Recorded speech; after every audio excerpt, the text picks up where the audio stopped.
This week, the Galactic Sentinels face off against the black magic of the Sorcerer. But when Gordon's mom learns he's a superhero, the Sentinels have to pull off a real magic act.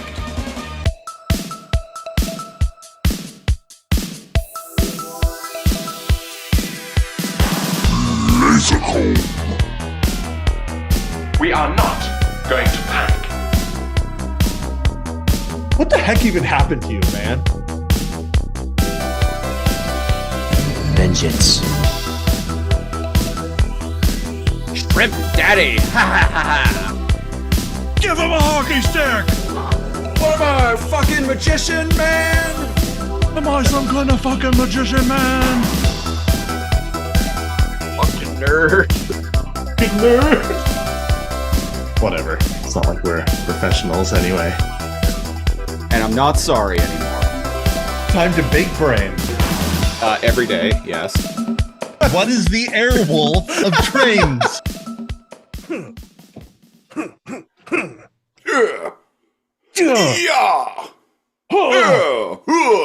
Hi! Welcome to Lazor Comb, episode 110, the show where we comb through classic television with a fine-tooth laser. I do not know why I sound like Splinter. Actually, half Splinter, half Shredder. They went there. I combined the two. Dovetailing, if you will. Yes. You may be wondering what we're reviewing today.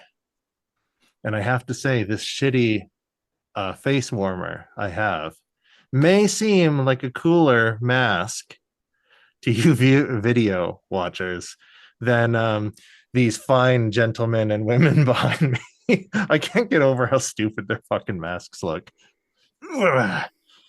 Because, well, I'm your host, Neo Cal, and I'm joined by the notorious Christopher Siege. I am one of your hosts, a tattooed, middle-aged alien fighter from the Harbor City. Energon. From the Harbor City. Ooh, Harbor City. That is a good. That's a good one. Yeah, tattooed, middle-aged alien fighter from the Harbor City. There we go. Yeah. Vampiro, make a meme of that. God damn it. Tattoo, middle-aged alien fighter from Harbor City. Oh, there we go. We were just talking about headbands. Oh yeah. Yeah, there we go. I just look like a sushi chef now.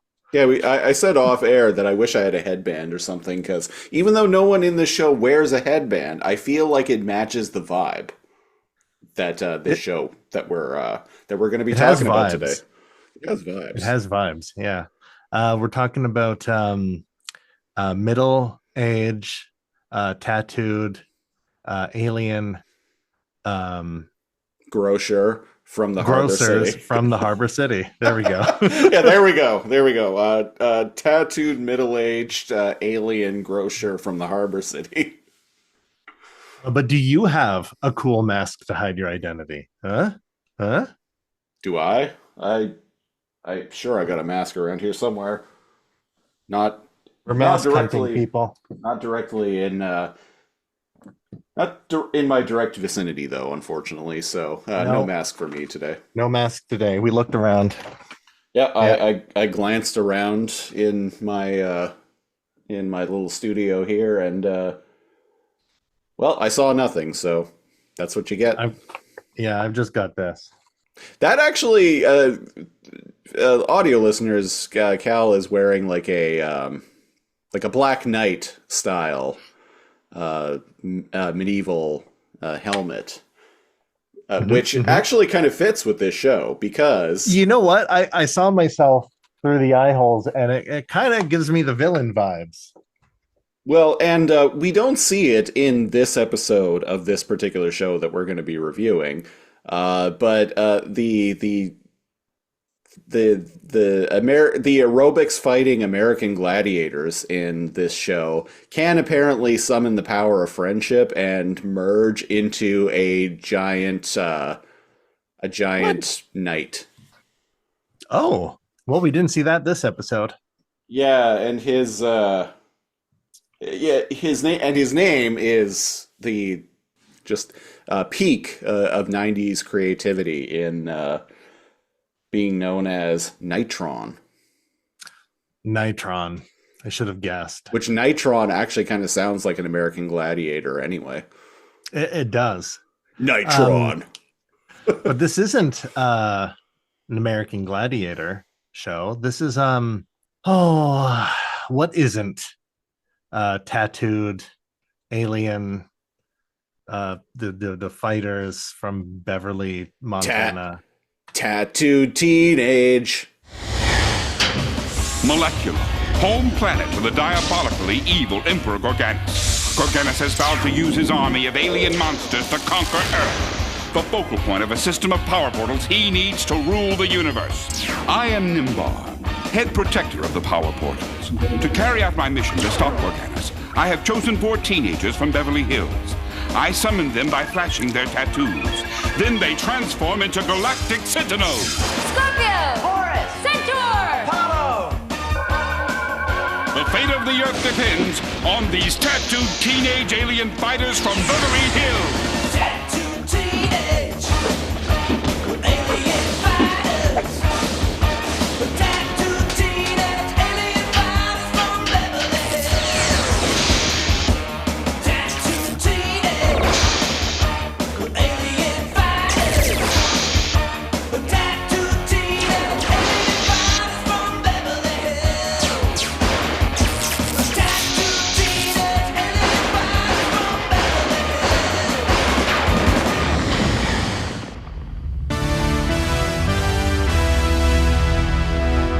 Beverly Hills. Alien fighters. Teenage. Yeah, tell me these guys are teenagers.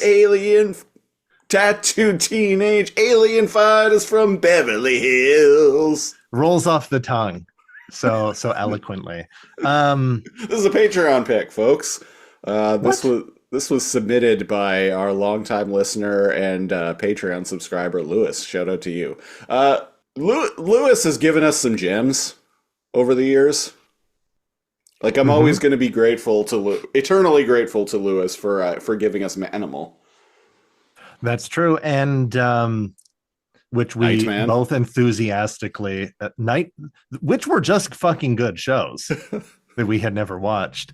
I've never even if you made up this, right, and like used the image like behind me, I'd be like, oh, that's like a fake show, right? It's like was made on like 4chan or something. But no, this was a real show. Ridiculous. Well, and Much indeed, to the chagrin of the actors' careers, I imagine. well, and indeed, this series kind of somewhat entered the pop culture lexicon by being mentioned on Dragon Ball Z Abridged, which I've never watched, but I've heard of this. Most of the internet knows of this show because of Dragon Ball Z Abridged. And that's really saying something. When a YouTube project like Dragon Ball Z Abridged makes an old show more publicity than the amount of people alive that actually knew it existed. Well, and that's kind of the Mystery Science Theater 3000 effect as well. Like so many like classic like B movies most people only know of because of MST3K. Yeah. But yeah, there was an episode of Dragon Ball Z Abridged where one character is like mentioning like Super Sentai shows to another character and asking if he's heard of them, and he's like, nope, and then finally mentions tattooed teenage alien fighters from Beverly Hills, and the other guy's like, oh yeah.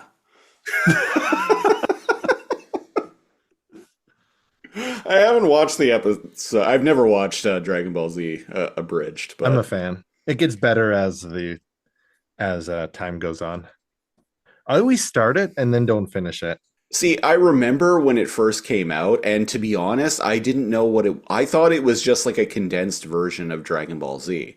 So I never. Oddly, it kind of is.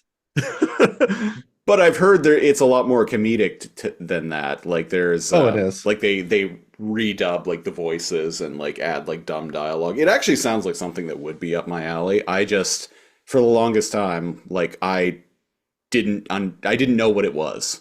So, like, I thought it was just like kind of like a retelling of Dragon Ball Z, like just more condensed. Like a lot of long form anime will do that.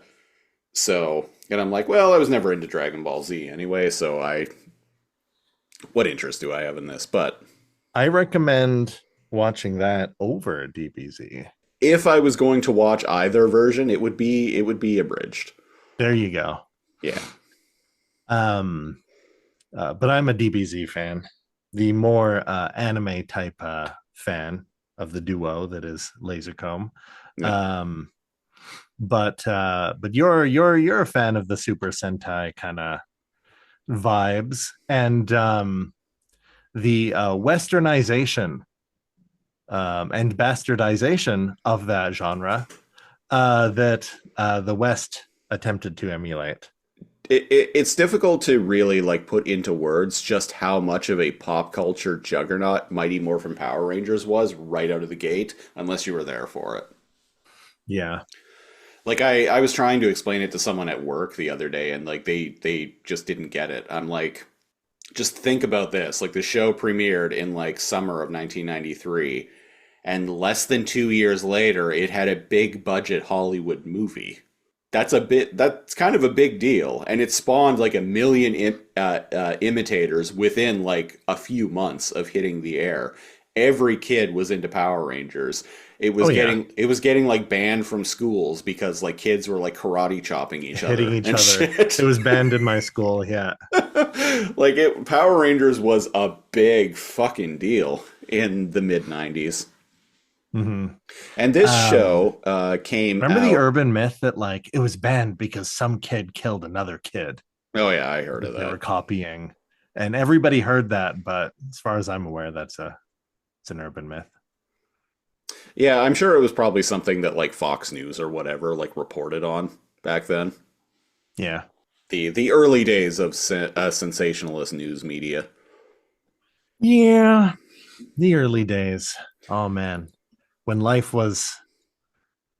were free to make our own mistakes and opinions, and well, by dang it, if you wanted to form a hate group, you had to go out and find your local hate group in person. But now you just had to get out the old yellow pages. The old yellow pages, and just start calling people down the list. I guess that would be the white pages. Oh yeah. So wake me up. There's a racist joke somewhere in there that I'm not going to say.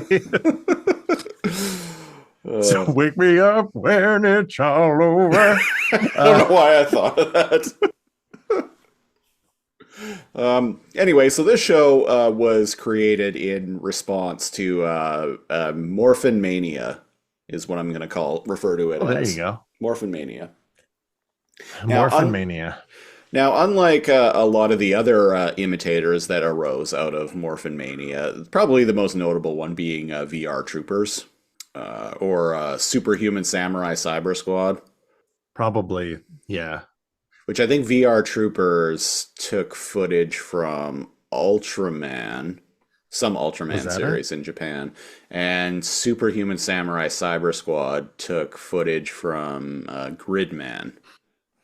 Oh, Japanese Super Sentai show Gridman, and Mighty Morphin Power Rangers like drew from I'm saying Mighty Morphin Power Rangers drew from the Super Sentai show. I kind of misspoke there. It's a genre. I was kind of applying Super Sentai, which is an actual like show. I was kind of applying that to like describe the genre abroad.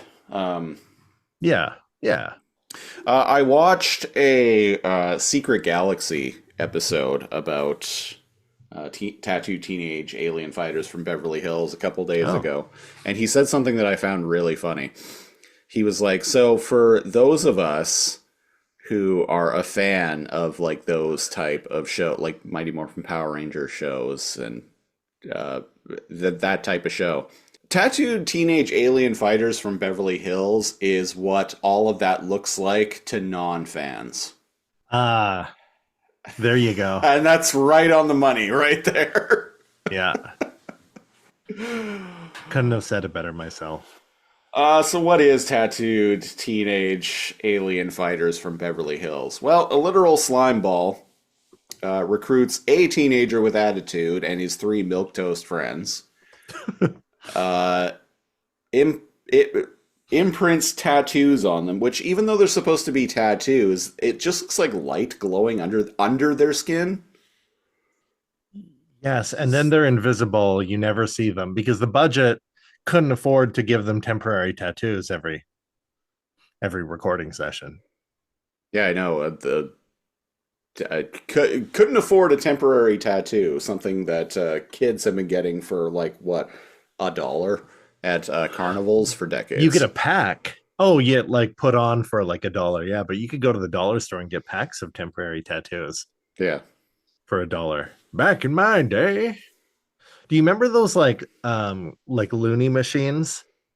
And you could get like cool stickers with like a jaguar and flames and it's holographic. Oh yeah. Or like temporary tattoos. When I was a kid, my dresser was the thing that I always put stickers on.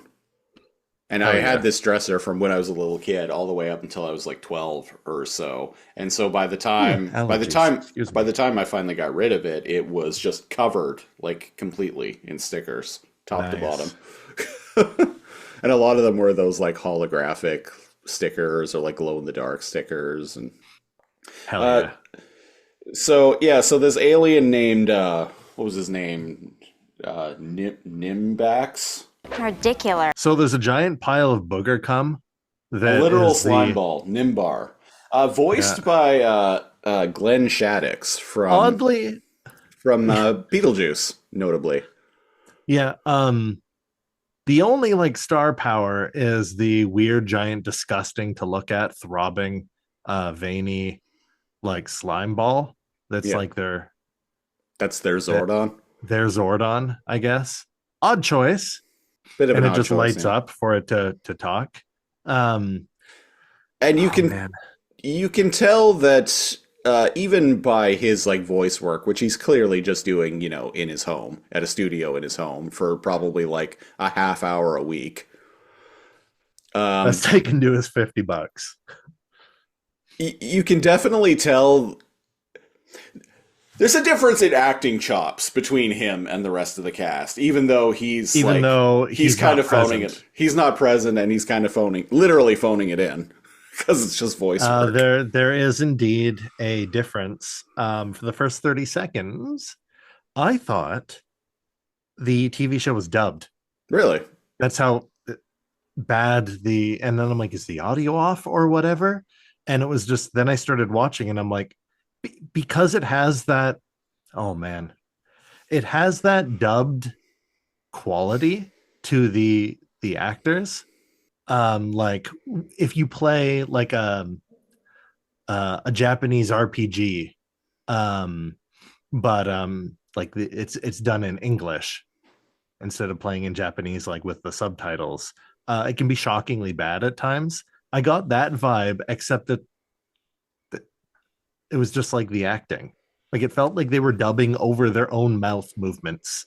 Like maybe they were directed to. Shows do that a lot. It's called ADR. Oh, okay. Now it could have just been bad ADR because this show is like maybe that's what this show is on a shoestring budget and it shows literally all the time. Most of the show is the kids sitting around a table delivering extremely dry and forgettable lines, or in a coffee shop delivering extraordinarily dry and forgettable lines. A lot of it is just like talking Cafe to adults. Maison. Cafe Maison. A lot of it is talking to adults. And you know why or each other, and with nothing happening. You know why I took note of the name Cafe Maison? Because the establishing shot of this cafe, which we cut back to regularly, because they clearly only had like a handful of sets. We cut back to this cafe, and every time the establishing shot is literally a still image of probably a completely random cafe in California that they just took a photo of. It's a still image that just the camera will like slowly zoom toward. In that very, And it does in multiple times. Yeah. in that very, and it does it multiple times throughout the episode. We see this same fucking photo of this cafe maison like probably like 6 times in the episode. Yeah. And in this episode, what did you say? Like blondie milk toast? Ridiculous. Oh, so yeah, so to finish my thought from a couple minutes ago, yeah, so this show is basically like literal slime ball recruits teenager with attitude and his 3 milk toast friends to to transport them to an alien planet, only to then transport them back to Earth as giant American gladiators who fight evil with the power of aerobics. Now, yeah, that's basically it. Now, when they're transformed, I assume it's different actors because all of the people doing the stunts are jacked and doing backflips and stuff. It is different actors, yeah. You could tell because one That's why they wear those blonde shitty guy masks. and the blonde guy has completely just fucking different hair color and body shape. Like the skinny blonde dude. Like he's like the guy that like plays his like that plays his buff giant version has like 100 pounds of muscle. There's a bit in the episode where that particular character, what is his name? They're all named after like like Greek gods. This chick is like either like mixed or Indian or black, but like look like right, like she's a person of color, right? But in like the actor version of her is a white chick. The actress, her name's Scorpio, and the actress who plays her like powered up version, her name is Teresa Fall, Fahl. So I think she might be Middle Eastern, Okay, or like Iranian or somewhere around there. doesn't look like a white Californian chick. Is hot, but Oh yeah, like, definitely. these people bring way more to the show than any of the fucking actors that are on screen the entirety of the other time. Like this was a joy. I decided to actually look some of the actors up in like a kind of where are they now thing, and the fitness model who plays Teresa Fall, the fitness model who plays Scorpio. I found an Instagram account for a like real estate executive with the same name who is actually like who's like there's photos of her like in yoga pants and like a tank top and whatnot, and she is still like jacked, so I assume it's the same chick. Hell yeah. Must be. Sounds like they're doing great. Yeah, some of the cast of this show had took some interesting career paths. All of them seemed to have ceased acting in the early 2000s. Don't know why. But you don't know why, and but you it just wasn't- watched this show. But it wasn't like this was like their only role or anything. Like they all Right, they all kept acting after this, but then it just stopped in the early 2000s. This stained their career. It just, they'd be like, like seeing the casting director and then doing some lines. They'd be like, "Oh, what's this show? Tattooed alien teenage film, the Beverly Hills? What? Sorry, we went in a different direction." So some other, it was kind of hard to find. It was easy to find info about some of the cast members. Not so easy to find info about most of them. Jill Urbach, who played the blonde coffee shop girl.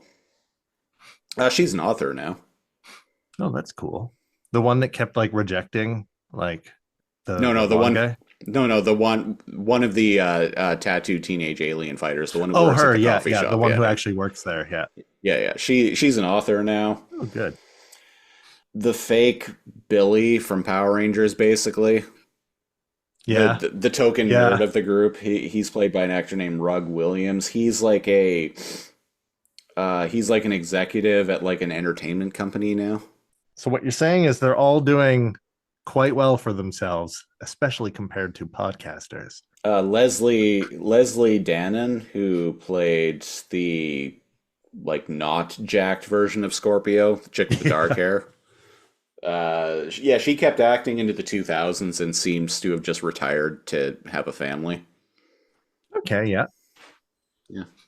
And the rest of the people in the show I couldn't really find any info about. Rip in peace, you magnificent bastards. So yeah, they all have like constellations, huh? Yeah. I did think it was astrological like signs, but one of them's just Apollo. Yeah, so we got Scorpio, who is the chick in the green. Yeah, We've got Taurus the bull, yeah. who's the dude in the black there. And we've got Centaurus the centaur, who is the one in the purple. And Apollo, the yellow. Apollo. Ridiculous. Yeah, the Yeah. yellow. Apparently there was one other when the show started, there was one other tattooed teenage alien fighter, but As is tradition, then kind of just they disappeared. died. Well, it sounds like he just disappeared with no explanation, but I didn't look too far into it. It wouldn't surprise me though with this, given this show. He found something better, and they just pretended that he didn't exist, and they continued the show. I couldn't find any info about who played Nitron, who isn't even in this episode, so it doesn't matter. Who cares who played Nitron? Yeah. The villain of the show, Emperor Gorgonus, is voiced by the late Ed Gilbert, who most notably did the voice of General Hawk in G.I. Joe and as Baloo in Tailspin. There you go. Which he does great. The voice acting in this show is better than the live action acting by a pretty wide margin. And the villain are like some. Okay, so when they're fighting, maybe I'm getting ahead of myself. When they're fighting, are they fighting on an alien planet and it's being broadcast, or are they fighting on Earth?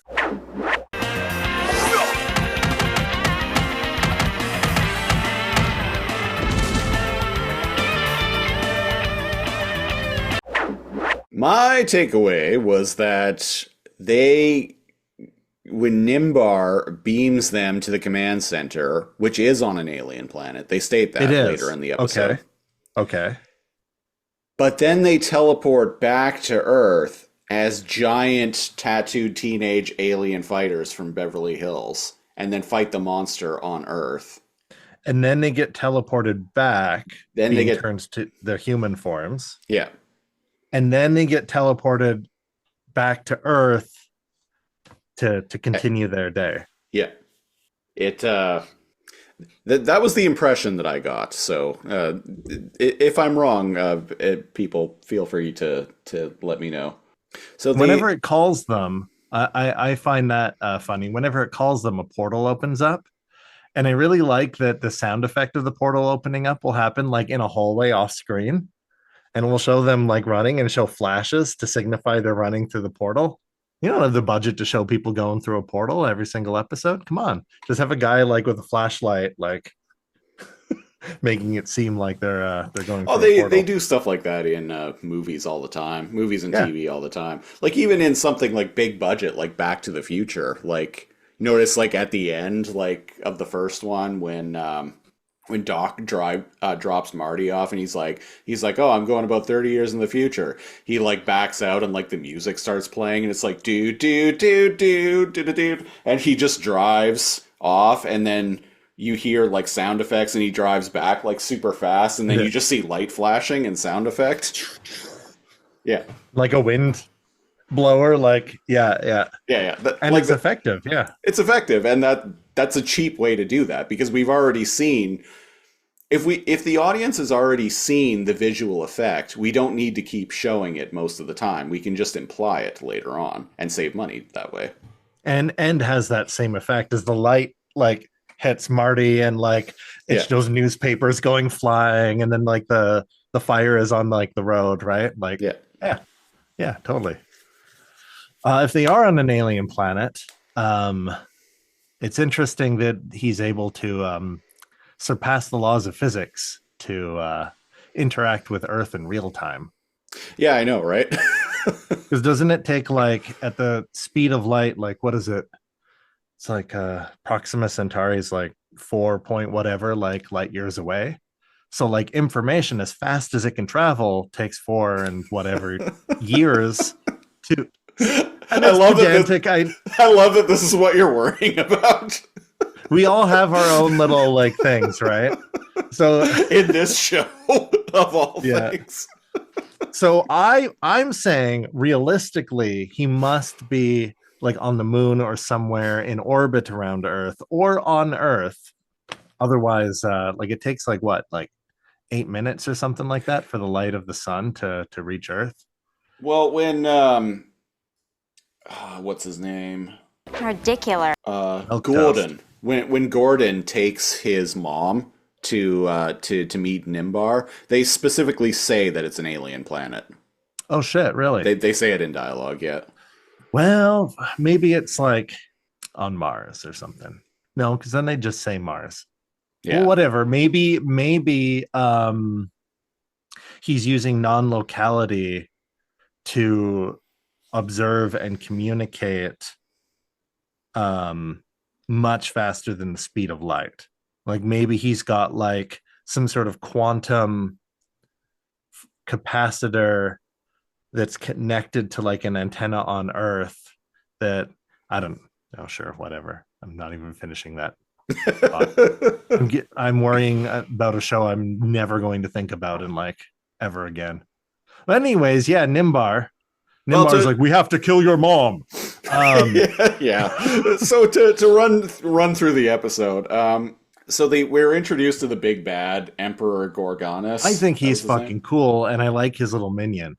His Yeah, little bird minion. Emperor Gorgonus and Lechner, which is his like pet bird. His pet according bird, to Wikipedia. monkey ape. Yeah.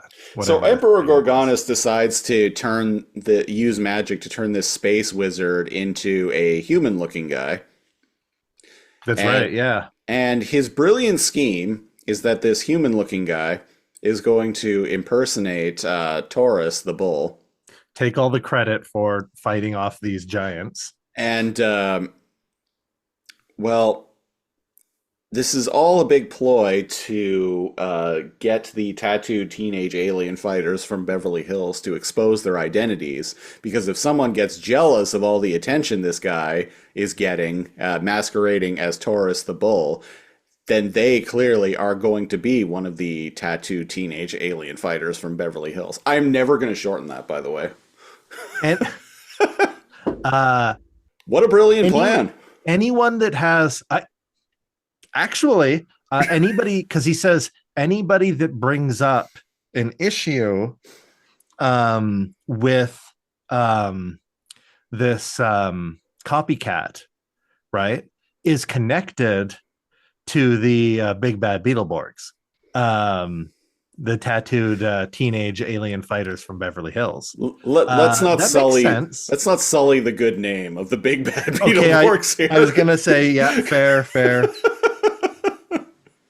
Or sully the good name of what was the Norse, like the fuck. Ridiculous.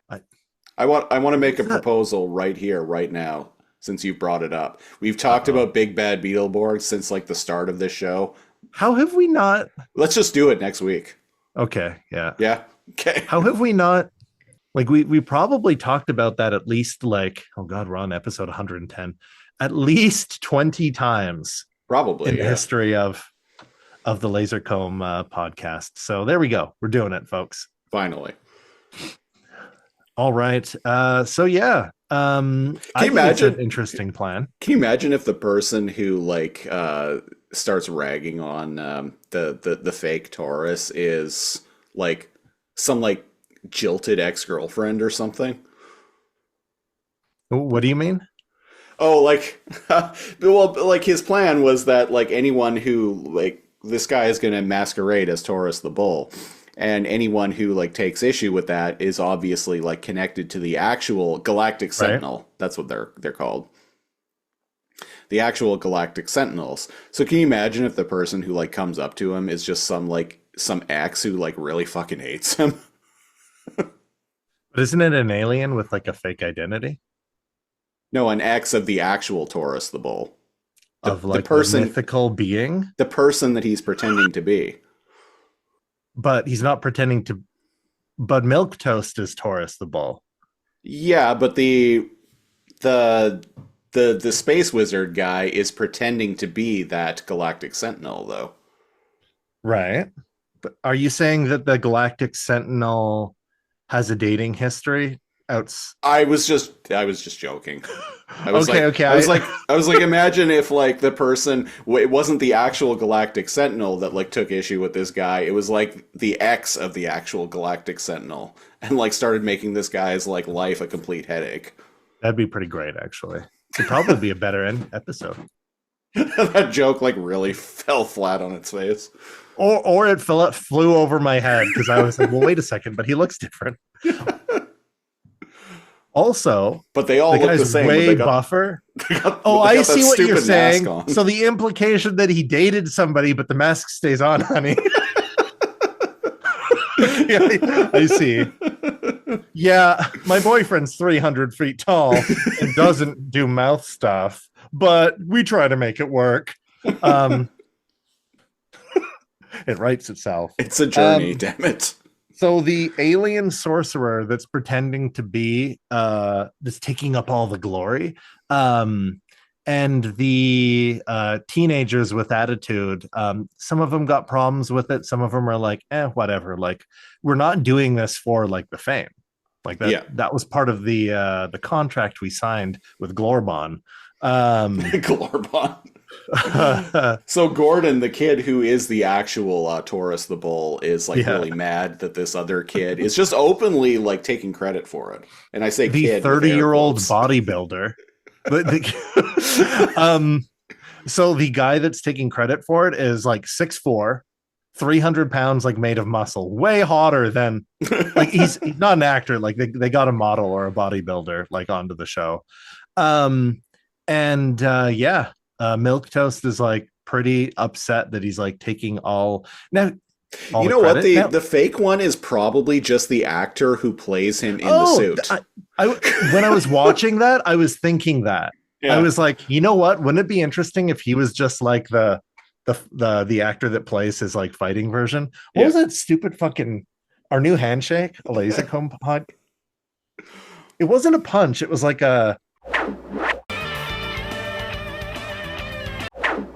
He was like kind of. We'll put it in the. It's making the cut into this episode probably. Oh, it will. Yeah, it doesn't make for great audio because it's completely visual. But basically, it's like this weird he kind of flicks his like fist forward awkwardly after he wins. After he wins the fight, it's great. I don't know what it is, but if you see us in the wild, do that and we'll know. If you want to watch the episode, it's on YouTube. We didn't even mention what fucking episode this is. This is episode 22. My god, yeah. The Ghost Whisperer. Yeah. The Ghost Warrior. Right. The Ghost Warrior. There we go. Oddly enough, has nothing to do with ghosts. Yeah, the title has not. It could have been called The Ghost Whisperer, and honestly, it would have made just about as much sense. But anyway, so the awkward like fist motion that we're referring to happened at around 11:37 on the YouTube version. So go check that out.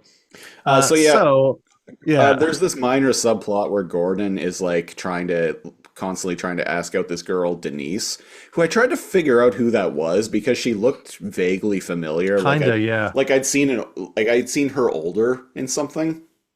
But I feel like that too. But like I couldn't find any information as to who plays her. Like she's, as far as I can tell, she's completely uncredited. But I feel like I saw her in something when she was older, years later. Maybe, yeah.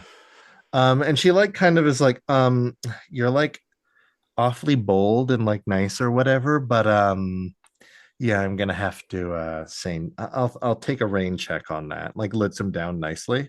Yeah, and she calls him Roger, I think. Yeah, and he's like, whoa, she thinks I'm hot, gang. So this guy's kind of a fucking nerd. not a nerd because that would imply he's smart. He's kind of a loser, Yeah. but he acts like he's cool. We all had friends like that in high school who were like complete and utter dweebs, but acted like they were hot shit. Uh-huh.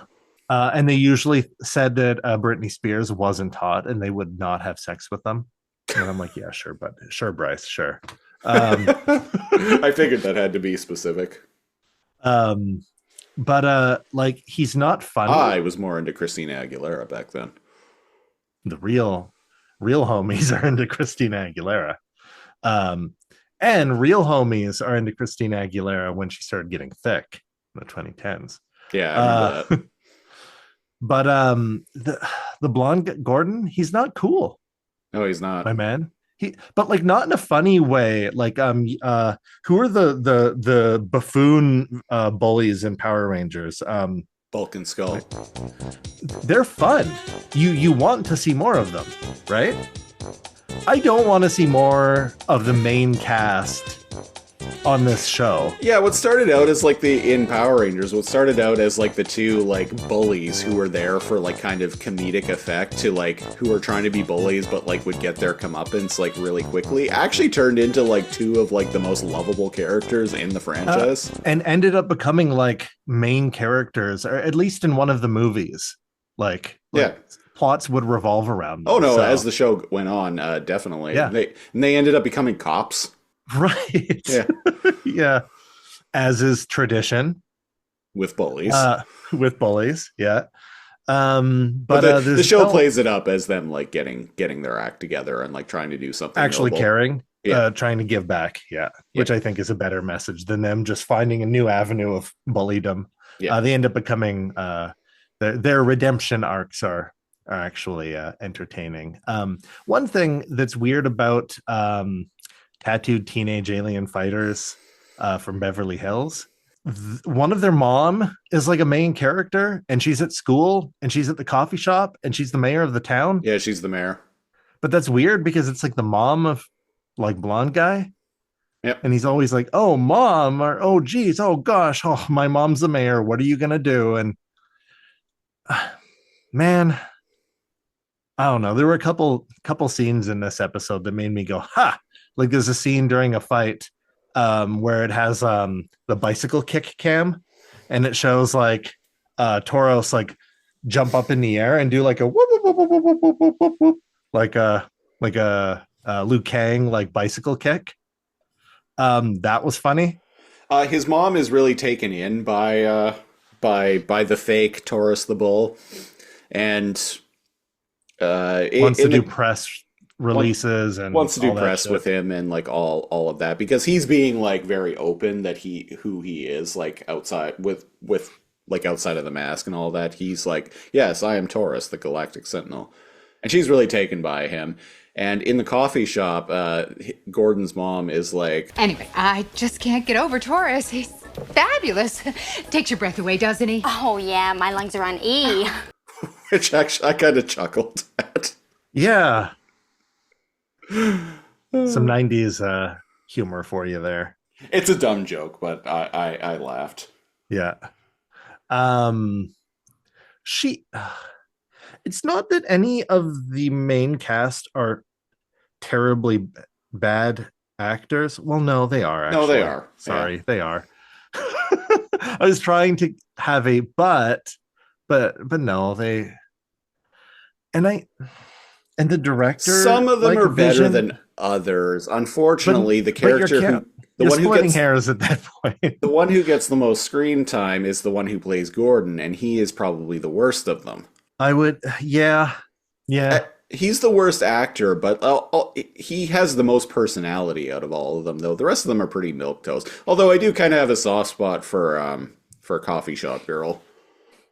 She's bubbly, and they have so few lines with Yellow Ranger, and his only lines are, oh well, that's the common circumference to the tangent belonging to the the coefficient of blah blah blah. And I'm like, okay, yeah, I get your deal. Yeah, you're Billy from Power Rangers. But and like so Billy But he's got would- like 2 lines. They don't do anything with his intelligence to win.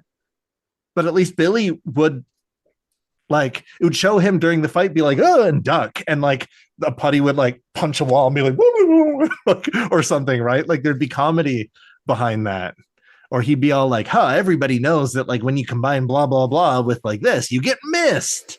Right. And then like a fireball would like hit water and like make mist. And then Well, yeah, Billy was the nerd, but we saw it demonstrated.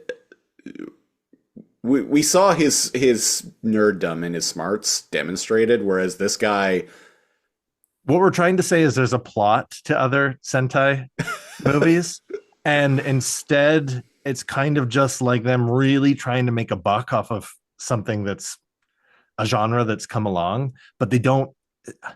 There's no writers and like director vision, and this show it's was so actually awkward to watch, man. This show was actually created by a comedy duo, and I don't believe indeed, I have heard the argument made. I mentioned I watched a Secret Galaxy video about this, and I read up a few things about this show because I actually find this show kind of fascinating. Not in a like, oh, I love this and I'm gonna like watch every episode of it, but its existence is fascinating. I will give you that. Well, and especially since, like, unlike other shows that were ripping off Power Rangers at the time, this doesn't use any Japanese footage, even though it's of that vibe. This is all original American footage. The giant boss fights are quick and boring, and Ridiculous. Yeah, they go by really fast. And they don't lend anything to the episode. It's like, and there's a sorcerer attacking a water tower. Cool. Yeah. So throughout the episode, Gordon is like really like pissed off that Space Wizard is like taking credit for the Galactic Sentinel exploits. Mm-hmm. The rest of the Galactic Sentinels don't care and are telling him he needs to like keep it under wraps. But there are multiple scenes where he like almost reveals like who he is, which honestly, if someone is this much of a hothead, maybe he shouldn't have that kind of power. Which is one of the things about the Mighty Morphin Power Rangers is like when they get like hot-headed like that and can't like maintain their composure, like they lose their powers. Their powers are dependent on them being responsible. Yeah. And there's a point too where when the mom is brought in to talk to Zorbuck, he's like, and she's watching because there's a crystal ball and Zordan can like watch the fights in real time. Yeah. His mom's like, wow, that's my son. It is your son. He's so heroic. Yes, that he is a hero. They are all heroes. Now, that's a classic example of like tell instead of show. Now, unfortunately, because you know all of this, I'm afraid you can never leave. What? I'm the mayor of not Angel Grove. Well, okay, but you have to promise. And it basically just comes down to him being like, well, you better get settled in because you're going to be here forever. And she's like, but what if I pinky swears that I'm not going to tell anyone? Okay, you can go. And immediately she goes back to Earth and is all like, I'm going to tell everyone. I'm going to release a press conference and like tell everybody who they are. So she sets it up with the fake Taurus who doesn't know her plan. Yeah. And when the kids come back from beating Sorcerer up, which they all use their weapons to shoot like energy rods. Well, he knows, to like dissipate. He does know that she's going to reveal the identities of the Galactic Sentinels. Because later he goes to her and he's like, hey, like the plan's still good. Yeah, because we're kind of got a kind of on the clock here. And she's like, I don't know what you're talking about. And he's like, no! Yeah, because Zapglon is like, all right, listen up. You're going to have to take this Men in Black thing and like zap your mom's beta waves so she forgets. And Zordar gives Gordon this like little like device, and he's like, "Oh, what's this?" And one of the other I knew you would bring Galactic this up. Sentinels is like, Duh, Gordon. It's the memory fader. Or have you used it on yourself already? Yeah, and I'm just duh. like smacking my head. Of course, who wouldn't know that? It's a memory fader. So he takes the yak back. That's kind of what it looks like. Yeah. He takes the yak back, and Zaklak is like, "Oh, don't worry. It's only going to erase your mother's memory of like the events recently, about the true identities of the Galactic Warriors." And he's all like, "But she was so proud of me and like realized how heroic and noble I am." And he's like, "Fear not. She will still have those feelings. She will just not have any memories or context behind them." Oh, okay. Right. And then they go to the coffee shop, and he's like, and then it's like the mom wasted no time. She's like, I'm just and they're like, "Hey, you promised that you weren't gonna rat on us." And she's like, "Yeah, but I'm a politician." I'm just imagining, like, shortly thereafter, she's like, "Oh, why do I think my son is like this noble and heroic person? He's Such a fucking loser." Yeah. Ugh. Ugh. Why do I have this newfound respect for my fucking loser son? Gross. So they hug before she reveals what's going on, and he takes the yak back and zaps her brain, and she's like, "Whoa," and wanders on stage. And then the fake Taurus is like, "Hey, so like the plan is still on, right?" And she's like, "Wait, what? What's going on?" And then eventually the crowd loses interest, and she's like, "Oh, I can't remember what was going on." And then they all kind of disperse. He hugs his mom, and she's like, "Hey, even though you slouch, even though your grades are terrible, even though you've never had a girlfriend and you're a fucking loser, I still love you and I'm proud of you." And he's like, "Thanks." And they hug it out. And his friends are like, "Your mom loves you." And then they're like, "Okay, let's go and confront this guy." And then right before they go to him, evil space Zarguth, Ridiculous. Emperor Gorgonus. Emperor, right. Emperor Gorgonus is like, "Nope, you failed. Come back." If you had left him there for like 60 more seconds, you would have found the real identities of the Galactic Warriors. And so they go to confront them, even though, so they didn't learn anything that would reveal to at least this one individual who the real Galactic Warriors are. But luckily for them, Gorguth, Ridiculous. Chartreuse beamed that guy back, and it's like, "You failed." And his sorcerers, which are like the version of putties, I guess, they got really cool cloaks and silver masks and like a little like wizard staff. They don't talk; they're like mute, so they have to emote a lot, which kind of looks fun. His little henchman, his little like bird guy, is like, "Send him to the toil mines." Or the toil camps or something like that. Something like that. And he's like, "Silence, I'm the one that makes the decisions. Off to the toil mines for you." And zaps him, and he teleports him somewhere, probably the toil mines. And I'm like, wow. I imagine they're not mining for gems. It's not a gem mine or coal or iron or whatever. You go in there and there's just like menial tasks you have to do to toil away. Yeah, pretty much. 1 to 3 a.m. you have to like play bop it. Woo! Twist it. Pull it. Pull it. Pull it. No, the toil mines. The toil mines. Now yak backwards. Zip first. Minutes. I had a yak back and a yak backwards. Those were the days. I had a talk boy for a while. Oh, fancy. Like Kevin McAllister uses in Home Alone 2. That movie makes those things seem way cooler and more useful than they actually are. Really? I was very disappointed as a child. I could imagine that you would be. Oh, Merry Christmas, you filthy animal. well, that was the ghost whisperer of Ridiculous. Of Beverly Hills, starring the tattooed teenage alien fighters from Beverly Hills. yeah.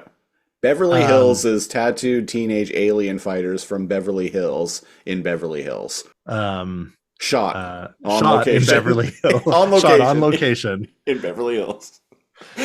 So see, you just saw teenage tattooed fighting aliens from Planet Gargon.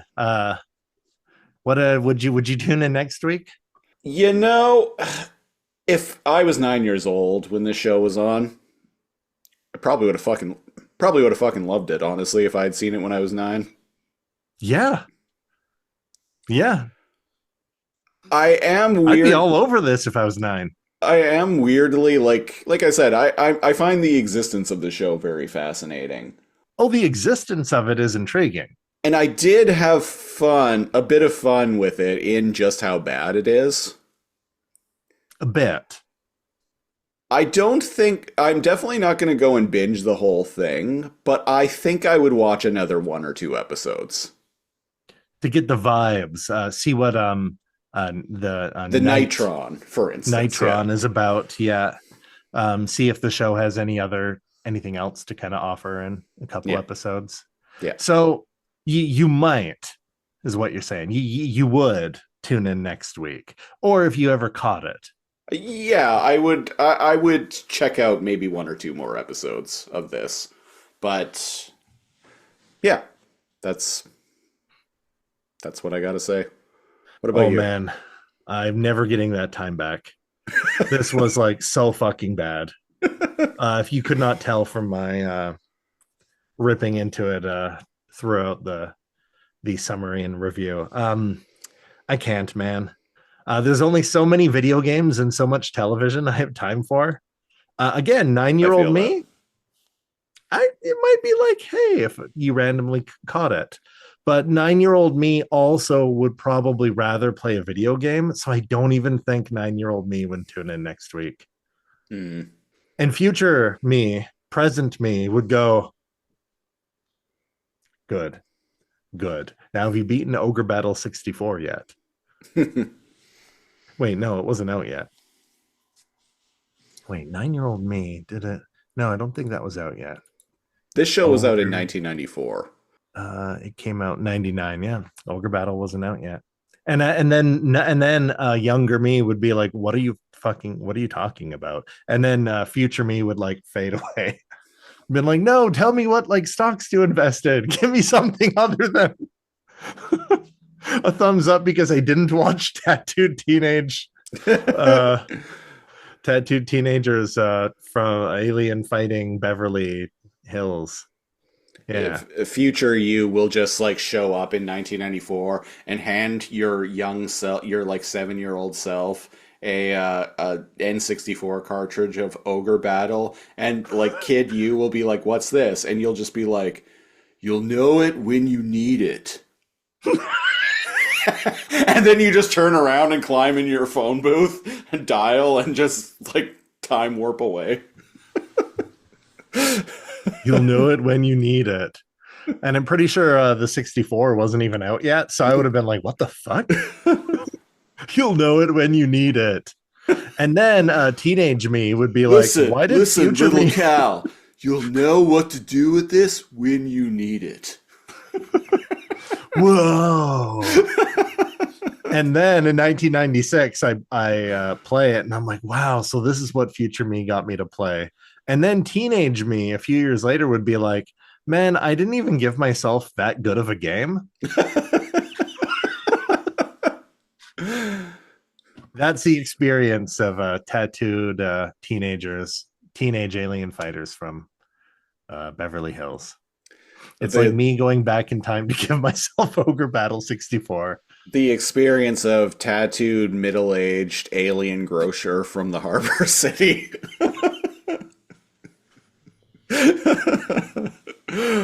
Well, that was episode 110 of the Lazor Comb podcast. If you want to support the show, go to patreon.com/lazorcomb, LAZORCOMB, where starting at the $5 tier, you get our bonus weekly Patreon exclusive podcast, the Super Lazorcomb Patreon Super Show.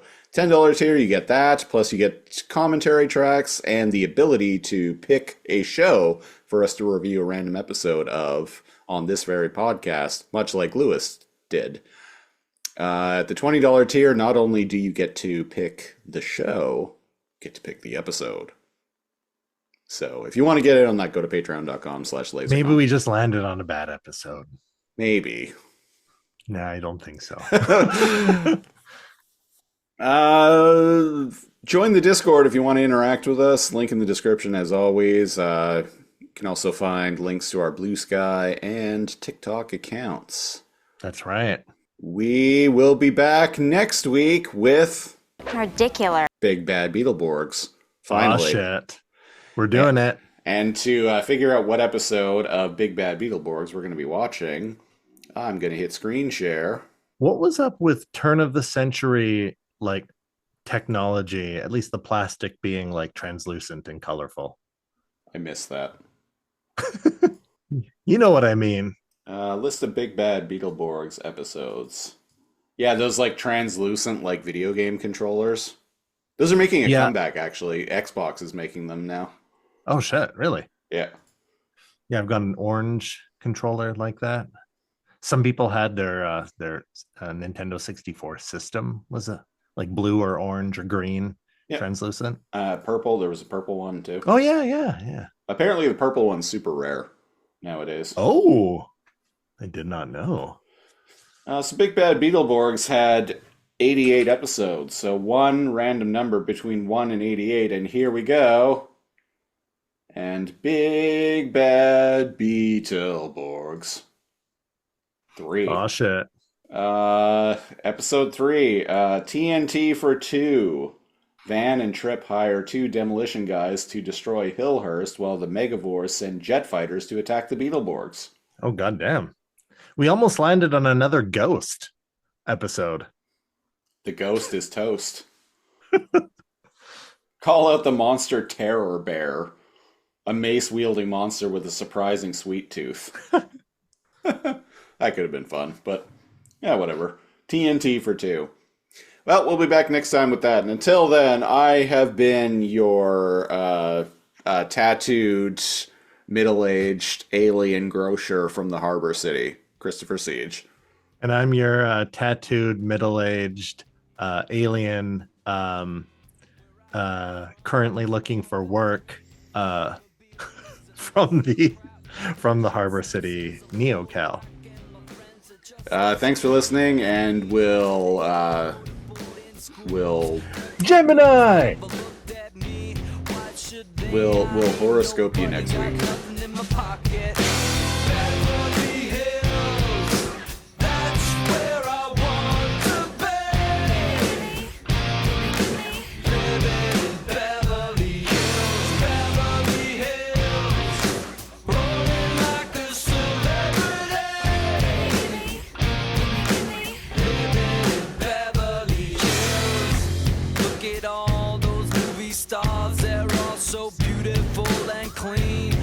Housemates rub the floors, they get the spaces in between. I wanna live a life like that.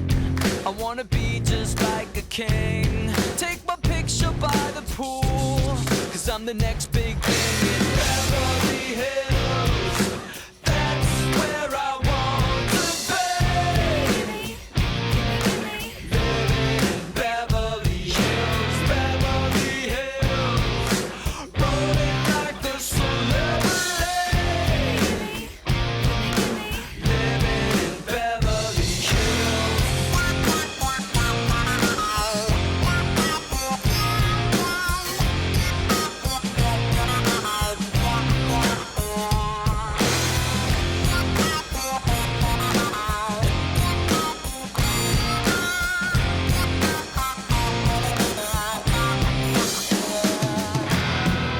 The truth is, I don't stand a chance. It's something that you're born into, and I just don't belong. No, I don't. I'm just a no born fool, and I will always be that way. I might as well enjoy my life and watch the stars play.